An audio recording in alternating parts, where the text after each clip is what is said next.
No es un sábado más, lo puedo sentir. No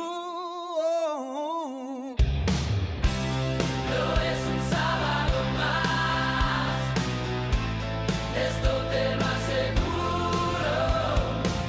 No es un sábado más, lo puedo sentir. El aire vibra, algo distinto está por venir. Desde la radio o desde YouTube, un guiño me dan. Es como si el mundo hoy fuera a estallar. Toda la información está en un solo lugar. Desde el Norte Stream o desde el Norte Radio, Aquí está toda la data.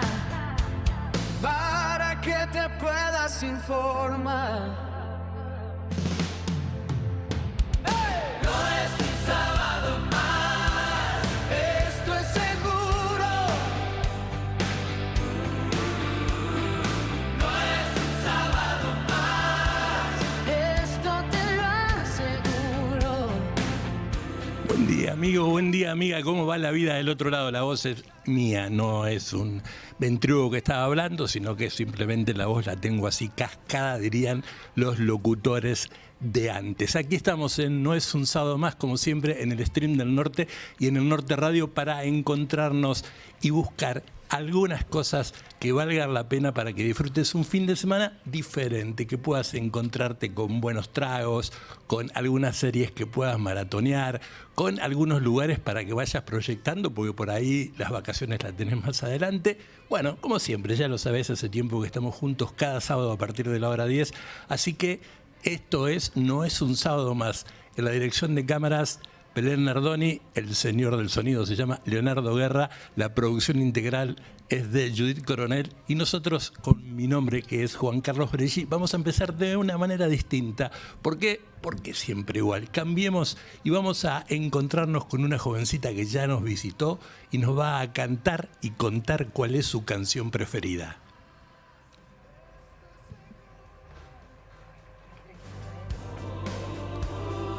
No es el sábado más.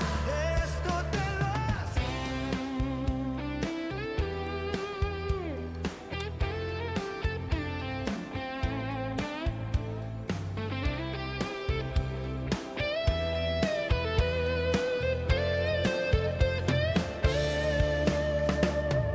Todos tenemos una canción preferida que aunque sea bien reconocida,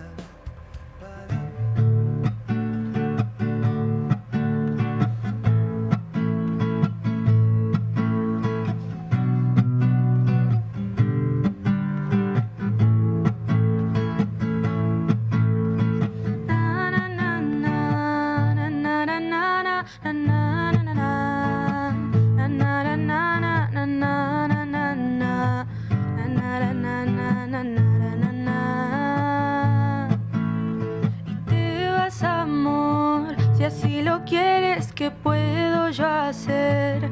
Tu vanidad no te deja entender que en la pobreza se sabe querer. Y quiero llorar y me destroza que pienses así, y más que ahora me quedé sin ti.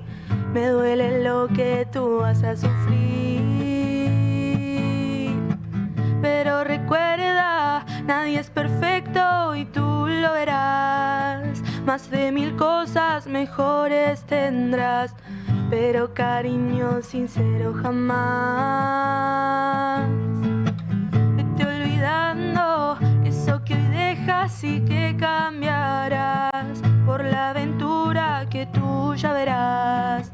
Será tu cárcel y nunca saldrás. Na na na na na na na na na na na na na na na na